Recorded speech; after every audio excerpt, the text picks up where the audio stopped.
This is the Mobile Tech Podcast, brought to you by worldpodcasts.com. Now here's your host, Tech Girl, Miriam Joie. Brought to you by MediaTek. Hi, and welcome to the Mobile Tech Podcast. I'm your host, Miriam Joie, and today is Thursday, May 12th, 2022, and my guest is the awesome Richard Liu of MediaTek. How are you, Richard? I'm doing well. How are you? I'm doing pretty good, actually. You're here to talk about something really new and exciting that MediaTek launched this week. I'm actually kind of curious if you can tell us more about the Genio platform that was just announced. Yeah, so this week in Phoenix, MediaTek launched the Genio platform. It's like nothing that MediaTek has traditionally done before. I think traditionally MediaTek has been known as a big consumer vertical type company going after these big consumer vertical type markets like mobile or TV or consumer products. And today we're branching out into a Genio platform, or introducing a Genio platform, and going out and trying to tackle or get into the broad market IoT market. So tell me what you mean by IoT, because my listeners are probably going, what do you mean, Miriam? What are you doing an IoT show about IoT? I think there's way more to this than IoT here. So that's kind of what I want to explore with you a little more. Yeah, absolutely. So, what we're looking at when we look at IoT, and the way I view it is sort of divided into like consumer IoT, enterprise IoT, and an industrial IoT. So the consumer IoT part we're very familiar with in the sense that, it's a very similar business model to what we're using. But the enterprise industrial IoT market segments, they're looking for something that they could build on top of, where they could use a lot of ecosystem partners and to sort of make their application solutions. So with the Genio platform, what we're looking to do is we've introduced a family of SoCs, and there'll be more coming down the pipe, and they're all built on the same common Genio SDK. So you could develop once with the Genio SDK, and you could change out SoCs later. So you could develop once and just keep deploying different SoCs. So that's something that's been traditionally different from what MediaTek has been focused on, in the sense that MediaTek, you could think of the mobile or the more vertical as more customized solutions. Here we're building and we're releasing a platform. So one SoC, right, or a family of SoCs built on the same common Genio SDK that allows you to interchange parts, so that in this market, our customers want to develop once, and then they want to use it for multiple products. So this is a consumer-focused podcast. So give me examples of what the Genio chip would be used for. What kind of devices the consumers would see the chip appear in? Are we talking smart speakers, smart displays?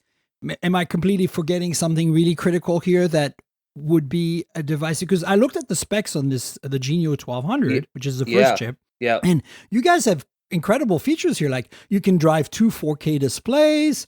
Like there's a whole bunch of stuff happening. So, walk us through what you think your customers, which are obviously the manufacturers of these devices, would potentially use this for, at least on the consumer's facing side. Okay, so on the consumer side, we have a lot of existing business and a lot of design-ins in the areas of like connected fitness, smart fitness, connected fitness. It's a very big trend with the pandemic, going through a little bit of a bump recently as people have gone outside. But I think overall, so we're looking at devices like connected bicycles, bikes, connected weights, connected rowing machines, fitness machines.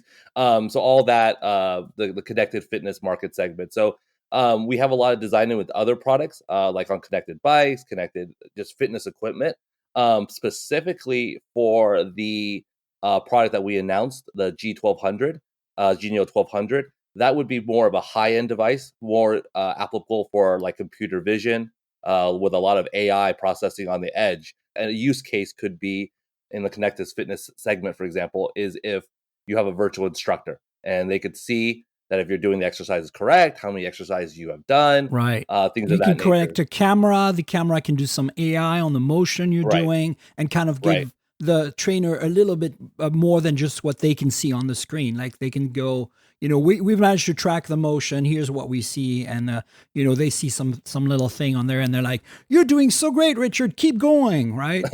Right. Or your form is off, or it could even be like a computerized trainer where they recognize your form is off. Or, if there's a competition for, let's say, for example, how many burpees you could do, or online, because I think online fitness competitions is quite popular. Like, well, you didn't do a burpee. That wasn't a burpee based on our algorithms. Right. I get it. Wow, that's cool. Yeah, so that's one application. But I mean, the Genio 1200 is a pretty high-end platform. Yeah, so actually walk us through this real quick because, I have a lot of nerds on my show. Like I told you already about the dual 4K display, and you talked about the NPU, the AI processing. What other kind of subsystems are in this chip? Because to me, I looked at it and I'm like, wow, this looks a lot like what MediaTek does on their, mobile chips and some of the other products I've seen. So walk us through a little bit. What kind of chiplets, as it were, you picked and put in there that you felt were relevant and why? I'd be really curious to know. Yeah, so this chipset, I mean, it's an advanced on an advanced node. It's on a 6 nanometer node. It's an octal core, a big little 4 A78s and 4 A55 pairing as a Mali GPU.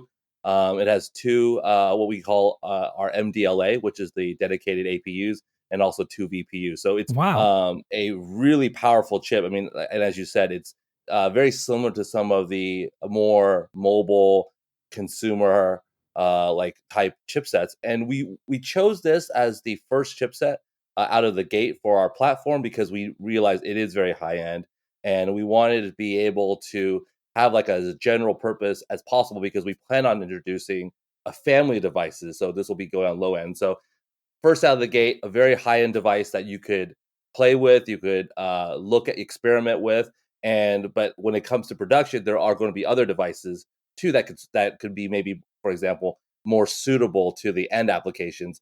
And once again, since the same SDK can be run on all the devices, it's just about replacing the SoC. So this is so it's a very high end chipset. It has a lot of as a very powerful CPU, GPU, APU. Do you have an ISP on there? And of course, you have the ability to process video streams. Yep. And DSP, I presume, as well, right? ISP and DSP. Yeah, exactly. As all that. So as MediaTek's ISP, we have the algorithm there. We're going to release in the SDK, the ISP, and the NeuroPilot is MediaTek's AI SDK package. That will be released in the SDK as libraries with developer tools around it. So it's a very flexible general purpose device. There's a lot of IOs. We've even qualified this for wide temperature. So it actually could even be used out of the consumer sort of market and more like enterprise and industrial market. So it really is a powerful general purpose chip. And we're working with a lot of partners today. There's been a lot of interest from our partners in developing SOM. So, we really want to get this into the hands of our customers and something that they could easily develop on. Yeah, so you're basically doing something and just going, let's see what sticks and let's market this more as a IoT with AI solution that's powerful enough that you might open up some new functionality. Tell us about the connectivity on that chip. Obviously, this is MediaTek, right? 5G and Wi-Fi is your bread and butter. So what is included here? I presume Bluetooth and Wi-Fi are included, correct? So actually, the chip itself does not have connectivity, so it's actually very modular. Aha. Okay. So we wanted to give the customer the flexibility. It is supported by Wi-Fi 6 Bluetooth chip from MediaTek. So we work with that on the same. You make SDK. a bunch of those, we know. Yep. Yeah. But like you said, MediaTek is known for connectivity. So of course we will support that. And also 5G thin modem module. So that's another thing. But that's actually external. So that's very interesting. So that's the distinction you made with this chip is like no connectivity built in. We're going to offer you interfaces to other connectivity options. But that's interesting. Okay, so that's where you capped it off. Yeah, I mean, where we see the IoT market as, it's very broad, right? And there's a lot of different end markets, a lot of applications, not just in consumer, but like I said, across industrial and enterprise. And we want to give customers flexibility. And so in our viewpoint, it's in our sort of perspective, it's all about giving the customer the flexibility, to do what they need to do to fit their end application. And because it comes with an SDK that's going to be common across all the Genio platforms for the developers listening out there, because I used to make video games, I was a developer, so I kind of get it. It's like, I think what you're doing here is you're providing some standard tools so that they can basically like say, okay, we don't want to use an SoC for mobile because it has a very specific set of requirements in use, but we want to create a product and we're not quite sure exactly what we're going to need for it. We like basically think of it more like we need a microcontroller of some kind. In this case, we need some kind of application processor that does some heavy lifting, has all the capabilities we need. And we have this product here that comes with an SDK. So we can start hitting the metal right away and get something done. And then the nice thing is that once we've developed around it, we can just package it up into something that can be commercialized directly into either consumer product, an enterprise product, or an industrial product, right? And so that's, I think, is that kind of, would you say the kind of the killer feature of this product? Yeah, absolutely. I mean, it's something where you could develop on. And if, for example, a lot of our customers have talked to us and they want something where they develop once and then they have a family of products, right? From the very high end to the low end, or maybe different products using the same common SoC. And they want to develop on that and be able to choose like, well, I have a Genio 1200, which is for a high-end application, which I do need the computer vision. The 4K display or whatever. I need 4K, right. The HDMI. I need all that. And then maybe I have a very mid-end or a low-end product, right? Which might not need all that, but I don't want to develop the software all over again, right? Right.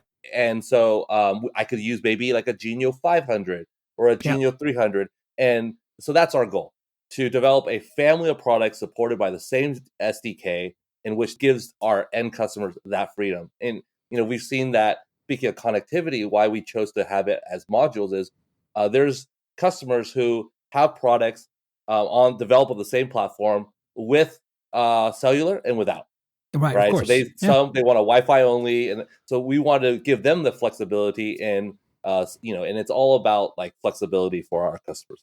So as we discussed earlier, in terms of the Genio 1200 and the Genio family so far, what you're looking at right now more in consumer side is health and fitness appliances, really like, bicycles and like things that are, a little more complicated than a, thermostat. Right. And also, I'm sure that you're doing smart speakers and smart displays, right? Like that's probably another category that this would be perfect for, yeah? Right. So like smart speakers, smart displays, that's not covered under Genio. And there's a lot of big customers that are sort of covered by some of our other product lines on that. No, I know you already have products for that, but I'm just wondering is this something that you envision this product for, or you're like, nah, this is not it. We're going to do something else for that. It's something that's of interest to us for sure. Like, but where we're seeing the most traction is around, like, I guess you could call it the umbrella of smart home, but smart fitness, because with the AI capabilities and the computer vision stuff. Yeah, and the computer vision stuff, and also like the smart appliance. The fridges. So, like fridges. Yeah, exactly. Everybody wants their fridge with a display on it these days. My friends come to my house and they're like, "You don't have a fridge with a display. What are you doing?" And I'm like, "Well, Well, the biggest problem I have is, food expiring, right? So, one of the applications for this scanning is a the fridge. food, yeah. Yeah, like what's in your fridge, like do you need to order something? An application could be like an oven, like what you're cooking. Are you burning it? How, all the that. June oven, right? Okay. I mean, there we go. You're opening it up for me. It's good. Like, the audience is probably wondering at this point, really just fitness? You did this just for fit? I'm like, nah, it's got to be more. That's why I was kind of trying to figure it out. Give us some examples of industrial applications that you're kind of targeting and some business. Again, we're consumer centric here, but I think the audience would be interested since your product does that as well. Yeah, so I mean, in the industrial space, it's as like Industry 4.0 is a big sort of like buzzword and a trend.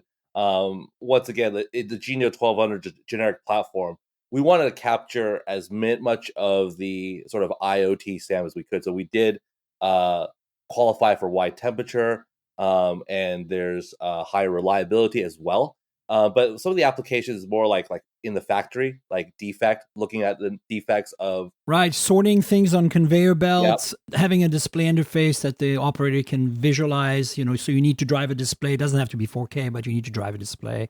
You got some cameras, you got some AI, totally get it. You need to be recognized, like as the thing's coming down the production line, is this a good, is this bad, is it a defect? and be able to sort that out. Other applications I've seen in sort of like the industrial or enterprise is, another one I saw was identifying weeds. It's a very general purpose, where before you might have a human do it, now you could have a robot do it. And then, for example, like in farming, you could identify weeds and, very, I guess, accurately kill them without harming the plant. This is going to be the next chip inside the John Deere autonomous tractor then, right? Yeah. Hopefully. I mean, I think, but that's sort of like, the way it's going with sort of the computer vision. And this is a great chip for that. Totally understand. Right. I see it. And then in terms of like more business applications that are not in the factory, what are you seeing here? Enterprise, Enterprise, this has not had as much pickup that we've seen, but we're just introducing it. Most of it, what we've seen is sort of on the consumer side and the industrial side. In the business side, we've seen some other chipsets have more interest, some with more of a integrated 5G. My first thought was security. You can have cameras and you have this chip driving them. You can get some AI. Who's in what room right now? Recognize them. Locate Richard on the MediaTek campus. Oh, well, he's in conference room 12 right now in a meeting. Leave him alone. And, I don't know. It's just kind of what I'm thinking. Those little tablets you see in the conference room that have like an interface to control all the AV stuff, but also show you the calendar. And then sometimes have a camera system so you can kind of like peek into the room and say, oh, there's a meeting and I don't want to bother anyone. The reason why I didn't bring that application up, so that is a great point. That is one of the major applications.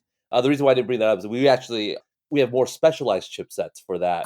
They already do that, right? Yeah, cool. Yeah. So maybe I'll come back here in a light time later to introduce that product. But we do have nice. We do have those products in our roadmap for more specialized versions for that application. Well, we'll be happy to have you back. One last question before we wrap up is tell us a bit about on the side of power management. Is this meant to be permanently powered by an external source kind of device, or do you have enough power management provisions there to connect a battery, manage its charging, or is that completely an external thing on this chip? For this, I think it could be in battery powered devices. Some of the stuff that we're looking at is more powered by an external source, but it's a very fine line process. So you get a lot of high performance at pretty low power. I was going to say, right? It's a pretty efficient chipset with the manufacturing size that you're using there, right? So yeah, exactly. So I think battery power is definitely possible. Some of the stuff that we've looked at so far that we've gotten a lot of interest is more powered by external source. That makes sense. It's based on our heritage. I definitely everything is battery powered for MediaTek. It's designed with that in mind, low power. Right. So you've got that power management built in. It can be turned on if people need it. Right. Awesome. Yep. Well, Richard, awesome to have you on the show. I really, really appreciate having you. It's Richard Liu from MediaTek, folks. We'll definitely have you on the show at some point in the future. And we're now going to continue with Hadley Simons of Android Authority on the news. Thanks again, Richard, for being my guest on the show. All right. Thank you for having me. And before we continue, I want to say a brief word about our sponsor, MediaTek.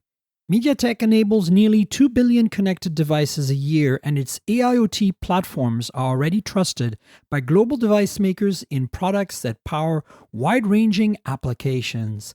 MediaTek Genio is a complete platform stack for the AIoT with powerful and ultra-efficient chipsets, open platform software development kits, and a developer portal with comprehensive resources and tools. This all-in-one platform makes it easy for brands to develop innovative consumer, enterprise, and industrial smart applications at the premium, mid-range, and entry levels, and bring these devices to market faster. Thanks again to MediaTek for being sponsors, and let's continue with the news of the week. So Hadley, you're here with me in San Diego, and we just heard from Richard about the new MediaTek announcement. I want to talk to you about the news. We've got a whole bunch of stuff to talk about, specifically I/O, which I think kind of took us all for a loop, right? Yeah, definitely. Thanks for having me, by the way. Absolutely. It's been a while since we've been in person. I think the last time you and I did a show was in person, at least, was in Taiwan at MediaTek's headquarters. 4 years ago, 2018? Yeah. My God, it's been that long? Yep. Okay. Well, the bottom line here is Google I/O threw us for a loop, and then we have a bunch of new phone announcements. So I want to kind of go over that with you. Tell me, what was the thing that surprised you the most about Google I/O? I haven't checked absolutely every single announcement. I did have to write a few for the website, obviously. I guess the fact that they decided to announce the Pixel 7 officially, the Pixel 7 series officially. Yeah, I did not expect that either. It's not unprecedented for them because they've done that before, where they've responded to leaks by announcing something, hey, we're working on this. So I guess that, but still, it's still very uncommon for a company to announce something this far in advance and show off something and, give a few extra details. So that was probably one of them for me. But I also feel that's a double-edged sword, with Samsung clearly going to do something for the fall, and Apple, of course, doing the iPhone 14. And we know there's some new AirPods Pro coming at some point soon. The question is, how are they going to be able to make this work? Like the cat's out of the bag now. Yeah. I guess it didn't. I think this happened with the Pixel 6 series as well. I feel where there was, a long kind of lead from, hey, we actually have a Pixel 6 coming to, releasing it. So that's going to be interesting. And of course, they announced at I/O that, they sold more Pixel 6s than the 4 and 5 combined. So I mean, that's great for them. Yeah. Congratulations, Google. But that metric is not particularly exciting. No, it's not. Right? Yeah. I mean, I think it is exciting for them, like you say. Yeah. But in the grand scheme of things, it's still probably a long way away from, aside from Apple and Samsung, from even the likes of Motorola, I guess. Yeah. So for me, the takeaway was I did not expect the Pixel 7 to be shown or announced, I guess, today. I expected the watch, which we got, and I expected that to be coming out soon, and we found out that's coming out alongside the Pixel 7, right? Yeah. So that is a pretty weird disclosure. Yeah, so I think for me, the thing is, the 6A, the Pixel 6A, we'd seen the leaks, it matches. We are getting it July 21st for $449. So that's not too surprising. It's nice the price hasn't changed. I mean, you guys never got it, right? No, the whole of Africa does not get Pixel phones. But even if you were say you weren't living in South Africa, but you were in the UK or whatever, Europe didn't get it. Yeah. Japan and the US were the only ones who got it. Exactly. And, for me, it's I'm hoping this has a wider distribution because the 5A was such a great phone. Yeah. But I'm happy to see they didn't raise the price further. Yeah. I have my reservations about the price. I think people who were expecting a super low price would have been disappointed, but I was hoping for kind of 400 would have been a great point, But either way, I think this phone, it does have a couple of sensible additions. Like the Tensor chip is super powerful for the price, comparable to what's in the latest iPhone SE. Not in terms of horsepower, but just in terms of that positioning, Google's top-end chip, Apple's top-end chip, that sort of thing. Yep. So that's pretty interesting. I do have some reservations about 18-watt charging, Well, I mean, they said fast charging in the spec, but we know it's pretty much 18 watt, which is exactly. Whatever. Exactly. Which, I'm really tired of that. But I mean, in terms of, so let's go over it real quick. The things that stood out for me were the fact that it has a metal frame. Yeah. Which, I mean, the Pixel 5a last year was polycarbonate over metal like the Pixel 5. Sure. But it was not pure polycarbonate like the 4A series, right? Yeah. So in that sense, it was a step up, and it gained water resistance, which I believe the 6A has as well. Yeah. So, especially in our market here in the US, where we don't really have too many phones in that sweet spot of less than 400, Sure. You're getting a relatively premium experience, right?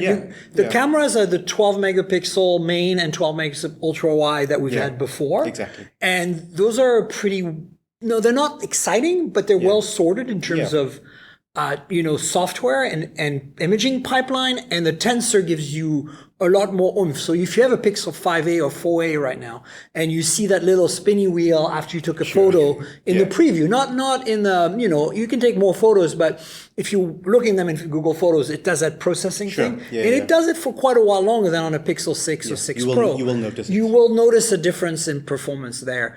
And the battery is something like, I want to say 4,400 or 4,300, something like that. Like a minimum and typical capacity. Yeah. And then the screen is 6.1 inch. I think it's a 1080p AMOLED with 60 hertz. in-display fingerprint sensor, 60 hertz. But hey, you know what? That's a pretty compelling package. Yeah. I mean, I understand and I am a little disappointed that I didn't go with a high refresh rate. It would have been nice. Yeah, it would have been great. But we actually did a poll on our site, I think last year or the year before, asking people to choose between, a high refresh rate LCD and a 60 hertz OLED, and it was overwhelmingly in favor of 60 hertz OLED. Yeah, and that's what OnePlus did with that phone that you don't have, but you saw at the OnePlus Nord N25G. They decided to go from LCD 90 hertz last year to on the N10 5G to a OLED 60. And I personally, would feel the same. I would pick an OLED 60 over an LCD 90 Same for sure. every time. So I think this is good. Like, no surprises there. A little surprised that I was expecting them to increase the price simply because of supply issues. So I'm glad that didn't happen. And the watch, we don't know anything about the pricing. I expected it now or like in July with the rest of the stuff, and we're getting it alongside the 7, which is sometime in the fall. And then the big surprising news to me was the Pixel Buds Pro, which have active noise canceling, and I think a pricey $199. I didn't look at the specs, but I believe that it has wireless charging. It better do that $199. Yeah. And that's coming out July 28th, or a week after, technically, the Pixel 6a. So, stay tuned for reviews. But it's funny how we expected the watch to come now, and we heard that it might be earbuds, but I expected that to come out with the 7. And we knew that the 7 was coming, but now we know everything about it. So let's switch to the 7, because the industrial design is really interesting. Did you notice that on the 6A, it has the visor, right? Sure. Like this. For those of you watching on Patreon, I've got a Pixel 6 Pro in my hand. So, the visor here is just a piece of glass and the cameras are behind it, right? So the 6A is interesting because it still has a piece of glass, but I think it might be plastic.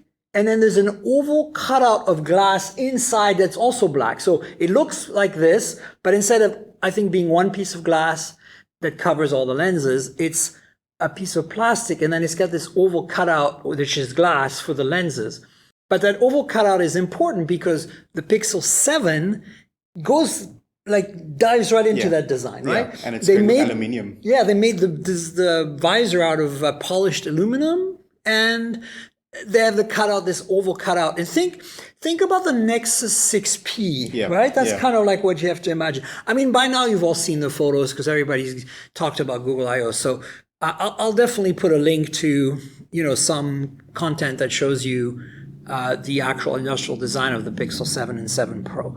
And that surprised me a little bit. I kind of think the visor is really immediately identifiable, but I also think some people don't like it. So Google kind of just went let's variation on the theme. Sure.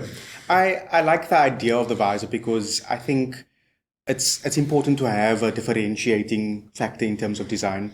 Phones have started to look very samey, for a while now. So I really do like them. I'm in team visor, I guess. Yeah, me too. I love it too. Yeah. So I like a phone that's easily identifiable. Yeah, for sure. So I'm definitely glad to see them doing that. The aluminium, whatever. You can say it's fine. And I like that idea as well because glass being glass.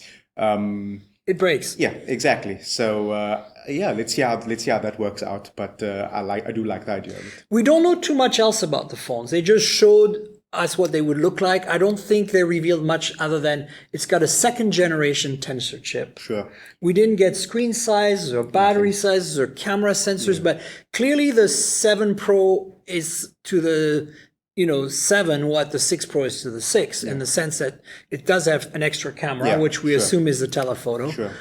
And I don't think it's going to be anything radically different from what we have today other than your tensor chip. I wouldn't be surprised if they keep the same sensors. Yeah, I wouldn't be surprised either. You know, Google being Google, the one thing I would like to see is for them to add autofocus to the ultra-wide cameras because... For macro. Exactly. Yeah. Although right now you can pull back and punch in a bit and you get your macro in a way. Sure. But it doesn't always work very well because 4X is really far. Yeah, and another problem with not having autofocus on the ultra-wide is just you can't get as creative with your ultra-wide shots. If you want to focus on the foreground with having the blurred out background that's super wide, that sort of experimentation. Yeah. So I'm always advocate for autofocus on the ultra wide. So, that's the gear we got. But then we got time traveled back to 2013 or 2012 because Google has decided they're going to launch a tablet next year in 2023. An Android tablet from Google in 2023. Yeah. Haven't they learned their lesson? Yeah. And it looks exactly like if you grab the screen off of a Google Nest Hub, the display one, it looks like they grabbed the screen right off of that industrial design one. The front, it's got bezels that are a little bit big.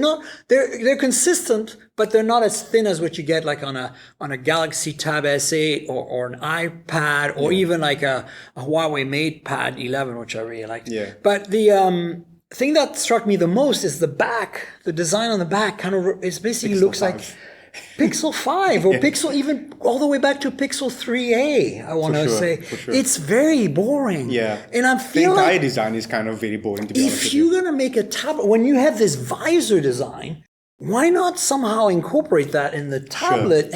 And this is a brand new product, so they clearly could have industrially designed it, as it were, to be something that fits into the family. Sure. And then you look at the Pixel Watch, which by the way matches exactly the leaks we've seen, and that thing looks gorgeous. Yeah. Definitely. I don't know if the same team was working on both devices. So this is the thing. You might say I'm wrong in a year when things comes out, but I have a bad feeling about this tablet.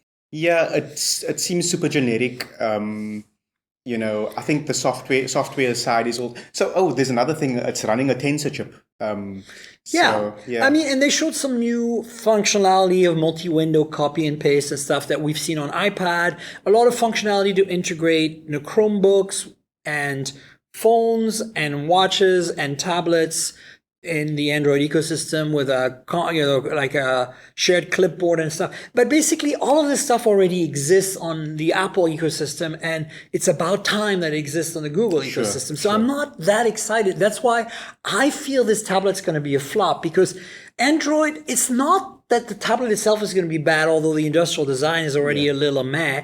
It's more like, and I'm sure this new Google OS version, which will be 13 something, or maybe it'll run 14 since it's 2023. Yeah.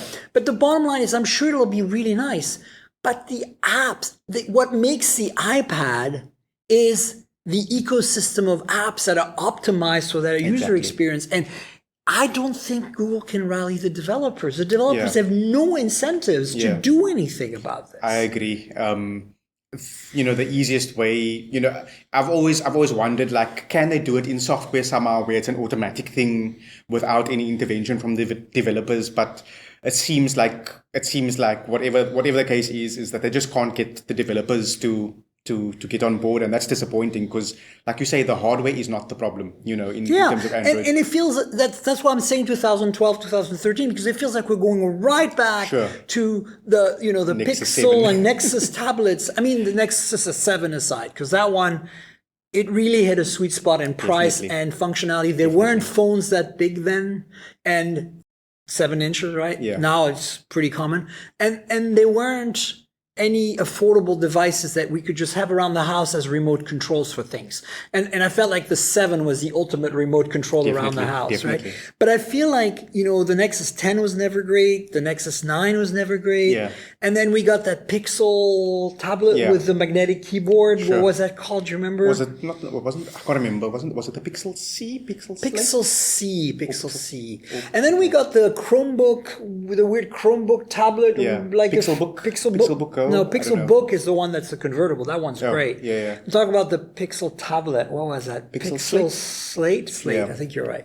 Like, look, we've even forgotten, and we cover this stuff for a living. Like, that's my point. It's like, I don't want to be negative, but Google, why are you trying? Like, if Google had said, oh, and one more thing, we're making a folding phone. Yeah. That's what I expect right now. I don't expect a tablet. I expect tablet functionality on a phone that Google makes that's folding. Yeah. And we know it's coming, but I just can't believe that they have the guts to go up there on stage after already squandering away their surprise of the Pixel 7, even though we know it's going to leak. But for the average person out there, it wasn't an official thing, but they made it an official thing this show. To doing that, they went out and said, "Oh, by the way, we're making a tablet." Like, what? Yeah. It would be like Microsoft announcing that it's making a traditional smartphone. Like you guys have been there before. I honestly I love Google. A lot of people having issues with their Pixel 6 and 6 Pros, like software bugs. I have no issues. I don't understand why. I have not done anything special. I use this phone multiple hours a day. It's my daily driver. I do all my work on it. If I'm not on a laptop, I'm on this. And I have no issues. It doesn't randomly reboot. Wi-Fi works, LTE works, 5G works. Camera is good. I like it. It takes good photos. If you ask me, other than the performance of the camera in terms of speed, the camera is actually not as good, not as well tuned as the potential to be good as the 5A, because that sensor is really well known by Google. So I'm kind of excited in a way about the 6A, because I'm thinking that combination of the sensor and then the oomph behind it, right? Yeah. So my point is that I'm happy. I'm a happy Google user. But Google's strategy, it still seems so fragmented and all over the place. It's like all these different projects, other than search, which is their bread and butter, is everybody's kind of doing their own thing. Like, even if you look at the Pixel Watch, like, it's gorgeous, but you're like, did the Pixel Watch team talk to the Pixel phone team? Because like, this is like a very pebbly, very soft industrial design, very elegant, and then, this is very, I hate to say it, but masculine, very square, very rectangular, very aggressive, very unique. Whereas, you could I'm wearing a OnePlus watch right now, and honestly, you could probably mistake this for a Pixel watch from a distance, right? I don't know. It's interesting. I think the only thing that gives it away is the bezel. The bezel, yeah. But I mean, there's that round edge on the OnePlus watch here. So, to me, this is kind of like the stuff that I'm like, there's a lot of AI talk. I'm very excited about them using the Monk scale for the, the color of skin, and letting people now say, this is my skin color on the Monk scale. Yeah. And I only want to watch YouTube videos that cater to makeup tips for people my skin color, right? That's really important. And so there's a bunch of stuff I heard that was really great. Like, again, the kind of universal copy and paste clipboard thing, like, it's all nice, but nothing to me was just like, oh my God, this is incredible. Yeah, exactly. Right? Yeah, I got this, I felt the same for most of the announcements that I did actually see. A lot of it was, like you say, some of the Pixel tablet stuff was like, guys, you've been here before, the stuff like the Pixel 6a things, for the US, great, but nothing that really jumped out at you. If they had the Pixel Fold there, like you say, that would have been easily, one of the better announcements, but Yeah, so to me, what stands out is, we have phones like this, right? The Redmi Note 11 Pro Plus, that is, in the sub $300 range, like, very affordable and sold in many markets. And that phone is incredible. Now, it's not as good as a Pixel 6a is going to be in terms of camera, for example, But I've tested it. Software-wise, it's going to be not just the software. Like the camera doesn't have the dynamic range of even a Pixel 5a, so it's not But don't get me wrong, it's a great all-around phone. It has a lot of good features. It's really affordable. It's fast. It's got a nice display, high refresh rate, good processor, 5G, all that. So it's a great phone. But we don't get phones like this in this market. You don't. So you guys are so lucky that you have. You're going to look at this Pixel if you get it ever. Or if you were able to buy it from, the UK or the Emirates or something, you'd be like, no, why would I do that when I can buy this? Exactly. Or Poco, or anything, like any Oppo or Realme. I mean, come on, Yeah, definitely. But, the situation is what it is. These are the choices you have in the market. So, if you are looking for a budget mid-range phone, I think the 6A will be definitely one to watch. For everyone else, I think in other countries, I think, like you say, Xiaomi, Realme, all these guys will be offering better value for money. But the Galaxy A53, I think, is also going to be one of those devices. Yeah, and we get that too. And for our market, I think this OnePlus I showed earlier, I think is a pretty good deal. But right now it's only on T-Mobile. It's coming out unlocked soon. But look, the reality is, I don't know. I kind of want to wrap up, I/O because there's so much more talk about here. But like my thought was, I really want to see Google, as somebody who uses their services and loves the phones and their devices in general, and uses them all the time. I want to see more coherence, more strategy, more of united front. I'm not asking it to be as vertically integrated as Apple. That's never really going to happen. And I do like the fact that, you can mix and match in the Android ecosystem, right? Like you can have a OnePlus watch with a Pixel 6, right? But I think it's just, oh man, Google, what are you doing? Like, I'm happy that you announced the 7, but like you are, what are you going to do until then? Like people are going to forget about it and then it's going to come out and you're going to get reviews. I'm sure it's going to be good, but it's going to be the same story all again. Well, iPhone's out already and Samsung, I don't know if Samsung's going to do anything because they don't have a Note line anymore, but maybe they'll do something. And the reality is people are going to be like, oh yeah, the Pixel 7, I completely forgot about that, right? You think so? Well, in a way, I mean, I'm not talking about you and me, or even my audience, because they're tech-savvy early adopters. They are going to, if they're Pixel fans, they're going to want it. Yeah. But if it's just the average person, even in markets that are not like the US dominated by Apple and Samsung only, I think they're going to be like, forget it, I'm just going to buy the Find X5 Pro or whatever, right? Because they can. Yeah. And they're going to forget about it. So I'm not convinced that it was a good strategy. But I'm looking forward to the 6A. And, I want to eat my popcorn while they release the tablet and see what happens. Yeah, for sure. Oh, man. So let's talk about the next big item for the week, which is Sony's Xperia 1 Mark IV, which is now official. We have specs, we have info. And wow, I have always liked the Sony phones, especially in the last few years where, they finally put OIS on the cameras and they finally got wireless charging on the phones and, high refresh rate on that beautiful 4K display. Exactly. So this is just an iteration and evolution. I reviewed the 5 Mark III, which is a smaller version of the 1 Mark III. And honestly, if you have the money, great. Yeah. But it's not for everyone. And I think this phone, from what I'm seeing in the specs, looks like just an evolution of that. Yeah, it definitely looks like an evolution. Not that that's necessarily a bad thing. Things like the 5,000 milliamp hour battery, which is about 500 more than... That's a lot of a deal because Sony's always been a little skimpy on the battery. Yeah, they have. I mean, I think it was I might be mistaken, but I know the Xperia 1 and 1 Mark II, I think, may have only been like 4,000 or thereabouts. Right. So I might be mistaken, but yeah. No, I think you're right. But 5,000 milliamp hours, that's kind of like the premium battery capacity nowadays, So they improved the battery. They've improved the display. It's brighter. It's the same 120 hertz 4K amazing display. But one of the big drawbacks when I reviewed it was it's a little dim. Yeah. And so they fixed that. I don't know how much brighter. And it's not adaptive, I think, as well. It's adaptive too. It's probably I don't know. It might be an LTPO this time. Okay. I don't know. Yeah. This article I linked to on Engadget has all the details. What sticks out the most here is that, that telephoto that they used to have on the variable, which basically 2 steps, right? Yes. Like one and the other and one and the other. Now it's completely variable. So, it's funny, they say it's the world's first. Yeah.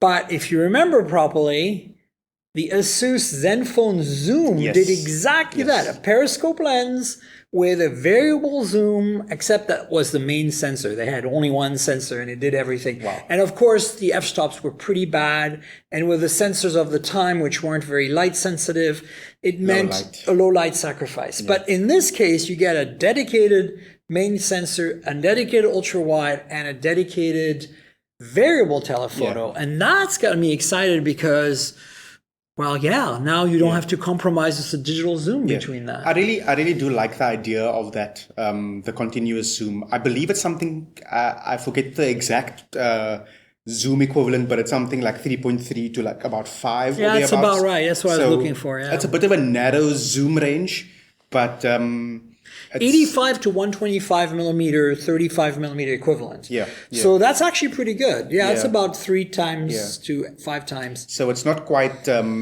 as far-reaching as like the S22 Ultra, which is like 10x zoom. But I do think the continuous zoom thing, I can see Sony having scope to create going even further, like 7x or whatever in the future. I'm curious if they're going to be able to do the autofocus while you zoom, because the problem with a lot of these zoom lenses is, not on DSLRs and, big glass, but I'm typically on these, even on point and shoot cameras in the past that had the little periscope system, was the ability to keep in focus while zooming in. So when you do video, because you have to continuously autofocus as you're zooming, right? Sure. And I'm also wondering what the f-stop is. I don't have the details here because whether the f-stop varies or not over the zoom range. Yeah, I'm not sure either. Most lenses do vary. It costs a lot more to make one that's a fixed f-stop over a zoom lens.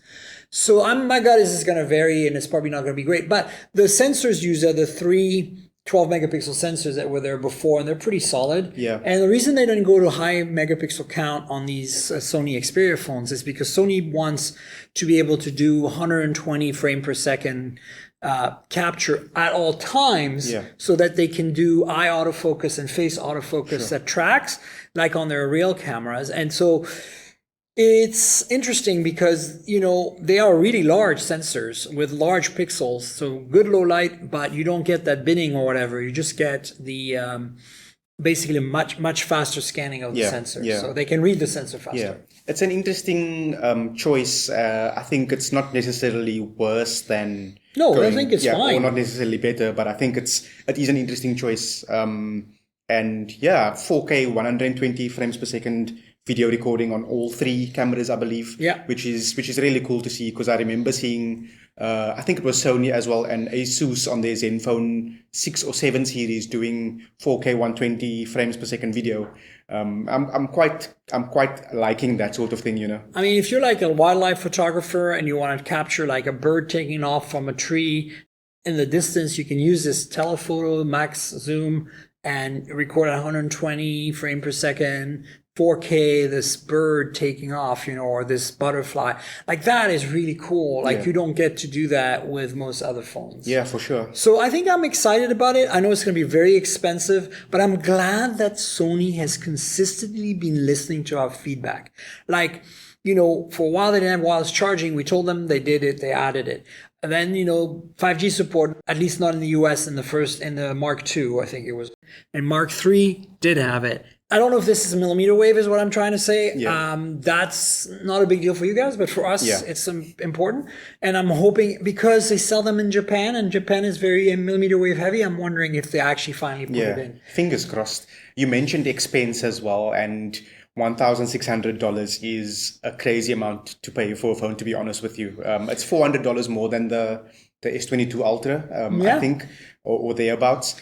I understand it. But they're selling. Yeah. Apparently, Sony Mobile has been doing better than they've done in a long time. Yeah. So I agree with the strategy in principle, because, we saw what happened with LG, where they went kind of like, $800, $900 phones, but they still weren't selling, so Sony's figured out that they have this core audience of people who, for better or worse, will buy these phones no matter what.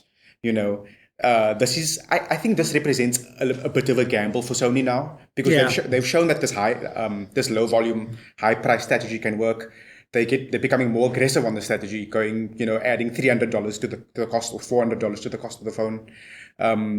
This could bite them in the butt, but it's also possible that the same Sony fans will keep buying these phones and we'll have more profits. So we'll see. I mean, I like these phones. I don't think I would spend my money on them.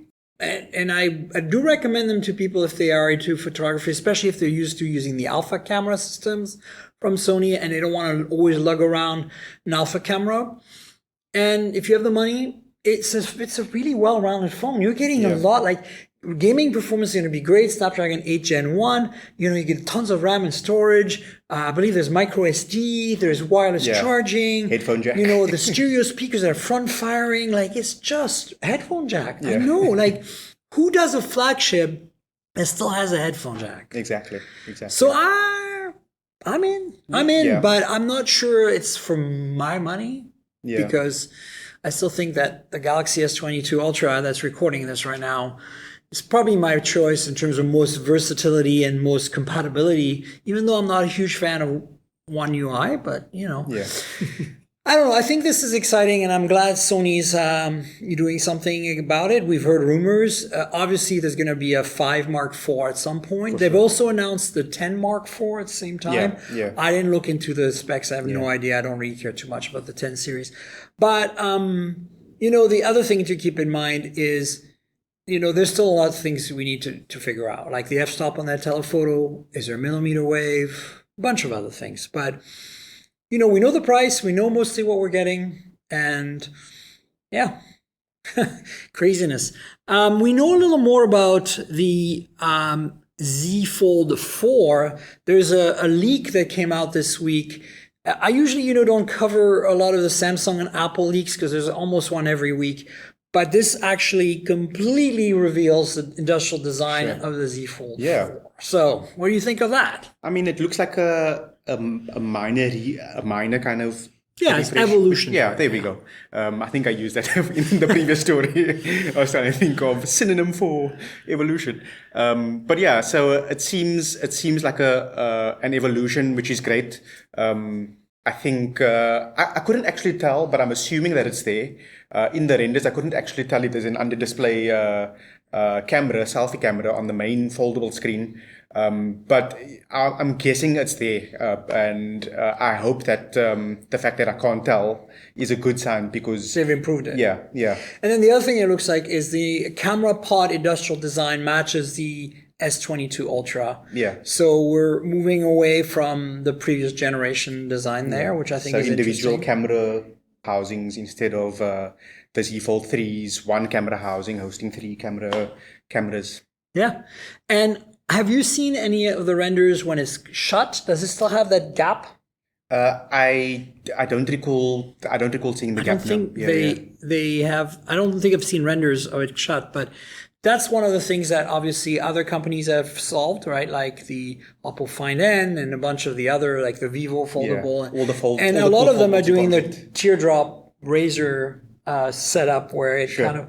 And I'm wondering how long it'll be before Samsung does that, because the crease, I'm not worried about it when I use it. Like I don't mind, it's not in my way, but I find that, I'm always worried it's gonna, and we've seen it actually crack, but I'm always worried it's gonna crack, more likely to crack anyway than say an Oppo Find N teardrop design. I used the Z Fold 3, for a few weeks last year, and I also had the Z Flip 3 as well, that was accidentally sent to me. I love the Z Flip 3. And the one thing I will say is that as big as the crease is on the Z Fold 3, the fact that you aren't touching it, generally speaking, because if you are holding it open, you're interacting like that or whatever, it didn't really bother me as much. Whereas on the Z Flip 3, because it's dead center, a horizontal line, you feel it now and again and you are reminded of it. So that is something, at least in the Z Fold 3's favor. So if there is still a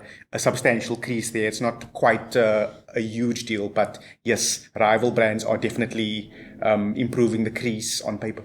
Yeah, so let's see what happens. I mean, look, we know this is coming; it's inevitable. And actually, we were talking earlier, and I was like, what is Samsung going to do in the fall? Well, of course, it's the fold and the flip at this point. Like, I'm realizing normally they come out, a little earlier. Like the flip comes out around this time. Last year? August. Was the flip in August last year? Okay. Yeah. But the point is, August, so basically we're going to see the same this year. It's going to be I think it's going to be Samsung, Apple, Google. Yeah. So, hang on. It's going to be a roller coaster ride again. So I put in this Sharp phone because, phones from Japan are kind of special. Even though they're not necessarily good, they're special. Yeah. And so Sharp launched the Aquos R7 in Japan. It's the second phone they've done now with a very large 1-inch camera sensor. Yeah. In fact, didn't one of the previous model, the R5 or whatever, didn't that become the Leica phone? The R6 became the Leica Lights one. That's right. The R6 became the Leica Lights one. So this, and those two phones, the R6 and the Leica Lights one, did not live up to the hype in terms of oh my God, a 1-inch sensor. Yeah. And I think because a lot of it is because of computational photography, they don't have the chops. But I want to give Sharp some credit for continuing down this path and possibly trying to improve on it. We hope that this is going to be a better implementation. But there's something to be said about putting a large sensor on a phone, right? Yeah, no, for sure. I mean, also there's a lot of, like you talk about, phones from Japan, doing crazy things. Sharp has been one of these proponents. I mean, I believe it was either the R2 or one of the previous Aquos phones, which basically had a camera dedicated for video and a camera dedicated for stills. So Sharp does have this reputation for trying new things. This 47 megapixel 1-inch sensor, it's definitely on brand for them. Like you say, I completely agree. Computational photography, generally trumps crazy hardware, camera hardware. So that's an area where Sharp desperately needs to get its act together. Yeah, for sure. I think I'm not quite sharp in speaking right now. Jet lag. But for me, what stands out here, and I want to point this out, this is not a phone you and I are going to buy, but in Japan it's a real thing, and Sharp has been doing high quality imaging phones for a really long time, way before smartphones. Yeah. They had Japanese market phones in the late 90s, early 2000s with crazy, like the lenses that retract and expand, like a point and shoot camera, like Samsung did for a while, S4 right? zoom and the K zoom. But even before that, they had dumb phones with that technology that were really incredibly good. So it's not unusual for Sharp to push in the imaging thing, and also their displays are some of the best. Always have been. The ISGO, whatever they're called, are always tops, whether they're LCDs or AMOLEDs. And this is an AMOLED, 240 hertz refresh. And you're going to say, why? Well, why not? It's just the point is they can make an OLED that refreshes that high. And, there was the last Sharp phone we got in the US was about, I want to say 7 or 8, more than that, probably 8, almost 10 years ago. Yeah. And it was on Sprint, which is no longer Sprint now, it's part of T-Mobile. It looked a lot like the Mi Mix, the original, where it had just a bottom chin like a Mac, iMac. Was it the Aquos Crystal? It was the Aquos Crystal, and it had the thinnest possible bezel. And part of the way they did it was by having, of course, really thin bezels, but they did a beveled. The front was actually not glass. It was a high quality polycarbonate, but it was bezel cut on the edges so that bezel would kind of reflect the light from the display and hide the actual physical plastic bezel underneath it. And it really looked like the display, other than the chin that had the camera on it, like an iMac would have a chin, right? That thing was there, and then above it was just a floating display. It really was, for 10 years ago, it was unbelievable. And it was an LCD panel, and I remember the color calibration, the quality of that panel was superior. And this was not a very expensive phone. This was like a mid-ranger spec-wise at the time. Did you guys ever get that one? No, we never got sharp phones. And it's interesting that we're also talking about this being a Japanese only release, because Sharp announced, I think in 2019, that they would be, hey guys, we're back in Europe. And I don't think that any of the recent Sharp flagships have made their way to Europe. So a bit of a pointless announcement, to be honest. But yeah, I don't think any tech enthusiast would be opposed to Sharp selling their phones on a more widespread basis. So this is a 47 megapixel sensor, and it has a Snapdragon 8 Gen 1, of course. So, I'm linking to a story on XDA developers about that. Check it out. I think it's really fascinating.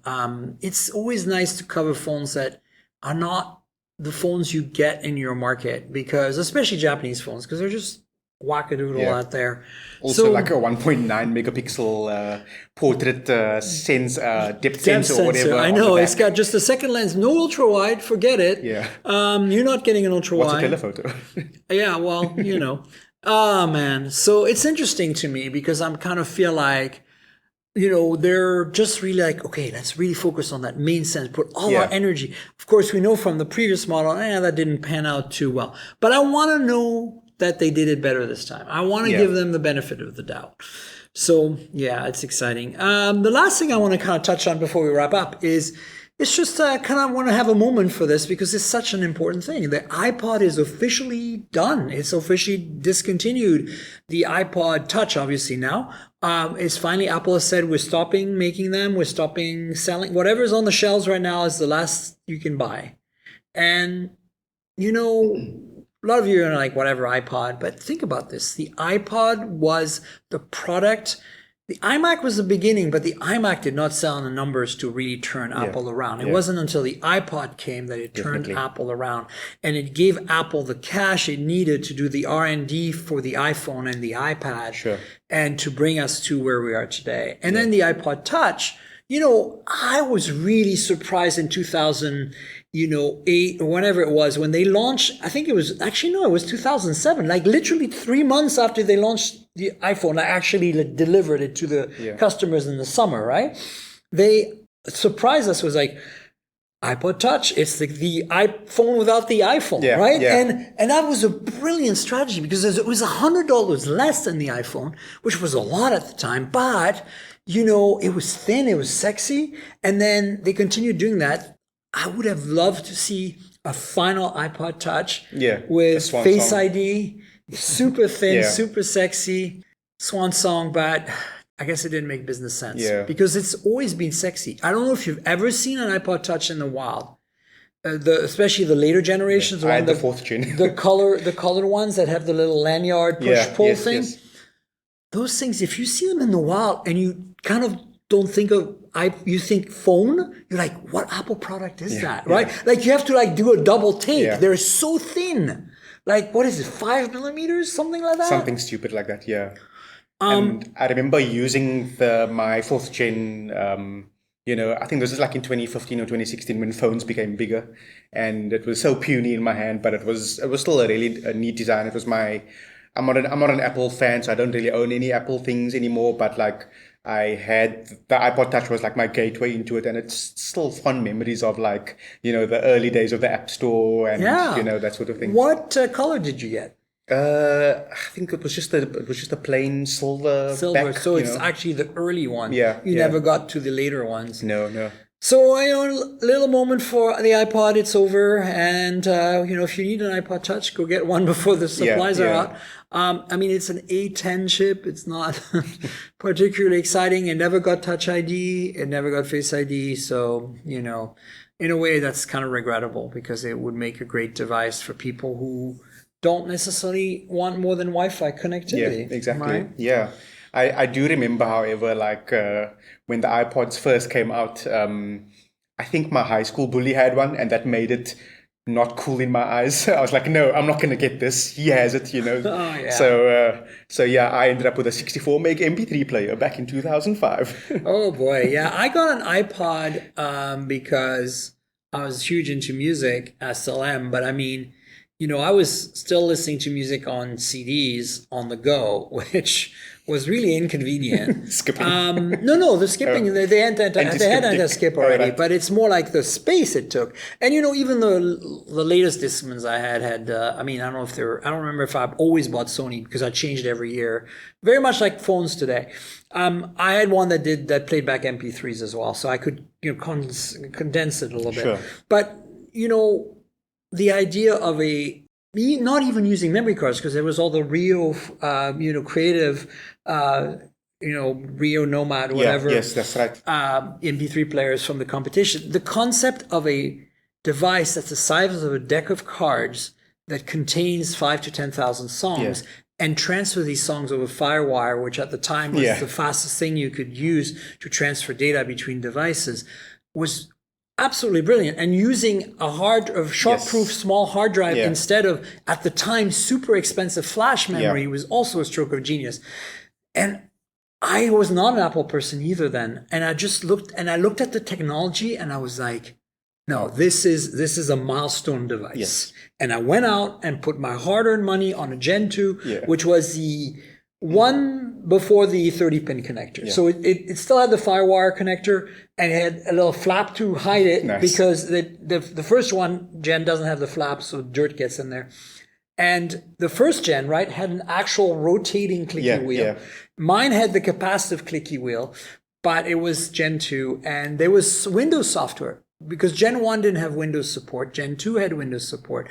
So Gen 2 is I got the Windows version because I had a PC at the time. I bought a cheap FireWire card and put it in there, and it lives up to its promise. I mean, I had actually no issues making that work. So and this is how I became an Apple fangirl eventually. I mean, I'm not like, I have a Mac here, but I still use Android primarily, but I still have a bunch of Apple products in my home. I'm not completely invested in the ecosystem, but my beginning of really paying attention and liking Apple products and admiring them for what they are, at times brilliant, at times silly, it started then. Yeah. Wow. What a journey. Yeah, I bought a MacBook Pro after that. Not MacBook Pro. At the time, they were called PowerBooks. Yes. Because I'm a developer originally a long time ago, and having Unix or Linux or whatever under the hood is a thing for me that made sense. So I was like, okay, they're expensive, but the hardware is beautiful. It's got Unix under the hood. So let's see how I get along with that. But I came from Windows. I was like a Windows user. And it changed my life. I was just, oh my God, this is so much better. It's expensive, but oh my God, it's so much better for what I was doing. So I kind of switched. But I always keep a PC around. I have a bunch of Windows machines just in case I need to do something. I've got Linux boxes floating around too, because I'm a nerd. Just in case. Do you have a Linux box? Do you have growing up, I think we only got our first PC in 2004 when I was like maybe 14 or 15 or whatever. And then for some reason, a few years later, that PC, it was Windows, obviously, XP, and something went wrong with it, and I couldn't figure out what was wrong. And I just loaded up Linux on it, and I ran that for like 2 years into college. So that was like my first exposure with awesome. Linux. So that was really fun. Yeah, that's great. I kind of want to do that again. Absolutely. You should. I mean, I like to keep a Linux boot drive in my bag just in case my hardware goes bad and I need to use somebody else's computer. Exactly. I don't have to touch their stuff. Exactly. Do you want to tell folks where they can find you on the internet? Sure. If you want to follow, my work, you can obviously check out androidauthority.com. Otherwise, I am on Twitter. It's not a ton of like professional stuff. It's I'm sure it'll be a lot of personal stuff, but it's at Hadley Simons. One name, no apostrophe dashes or whatever in between or whatever. Awesome. Yeah, you should follow Hadley. He covers a lot of chip stuff. So MediaTek, Qualcomm, others. You're kind of like my go-to. When I want to know what's really going on, I just read your stories. Thank you. Yeah, no, it's true. And folks, you know where to find me on the internet. I'm at TankGirl. That's TNKGRL on Twitter and on Instagram. If you want to chat about this podcast with me and Hadley, hit us up on Twitter. Instagram is not as convenient, but we'll be happy to talk to you there. If you look at my Instagram, you'll find that it's just a bunch of pictures of phones and pictures of cars, mostly all taken with phones. That's basically what I do. And as you know, there is a couple of YouTube channels. If you want visual content that goes alongside the podcast, you want to watch some of the products like this OnePlus unboxed and walk through the specs sheet and stuff. That's what the YouTube channels are for. The first channel is youtube.com/MediaTek podcast. And it's mostly about phones, wearables, and audio, headphones, earbuds. The second channel is youtube.com/MobileTech More, and it's all the peripheral stuff like home automation, car tech, travel tech, think robot vacuums, that kind of stuff. And we're just developing that new channel. So, please subscribe to the channels. You know how YouTube works. So tell your friends, subscribe. Click the notification icon, comment, and you can comment about the podcast on YouTube as well if you'd like. I'll answer the comments. The podcast itself is at mobiletechpodcast.com, of course, on all the major platforms, Google Podcasts, Apple Podcasts, Pocket Casts, Spotify, everywhere good podcasts can be found. If your app lets you rate or review the podcast, consider doing that. It helps people discover the show, so please think about that. And then there's a Patreon. I mentioned it halfway through. If you want to watch a video version of this podcast, it's on Patreon. And it's one of the tiers. You get the video version like a day or two before the public audio version. And it's a little more raw. I just leave a lot of the banter in there. I'll cut out some stuff. But generally, it's a lot more feels more like a live experience. And you get to see some of the phones we play with. I mean, for me, this is boring for you guys because everybody's got a Pixel, right? The bottom line is check out the Patreon, patreon.com/tankgirl. That's patreon.com/TNKGRL. There's also a tier for a Discord server if you want to chat with me. And, if you don't like Patreon, I get it. There's another option. There is a PayPal link in the show notes. You can click through there. It takes you to a button where you can make a donation, buy me a coffee, buy me lunch, whatever. So, consider helping out. This is how I make this podcast work, through your help, through your donations. Consider Patreon. I want to thank my patrons, of course, for being there for me. And consider also this PayPal donate button. And finally, I want to thank MediaTek for being our sponsor this week. So thanks to MediaTek. And thanks to you, Hadley, for being a guest on my show. It's only a pleasure. Absolutely. I really appreciate it. We'll have you on the show at some point in the future. Maybe not in person, but we'll figure it out. Yeah, for sure we will. And folks, we'll have another show next week, so stay tuned for that. Until then, cheers, everybody. Bye. This has been the Mobile Tech Podcast with Tank Girl, proudly presented by worldpodcasts.com. You can visit us online at mobiletechpodcast.com.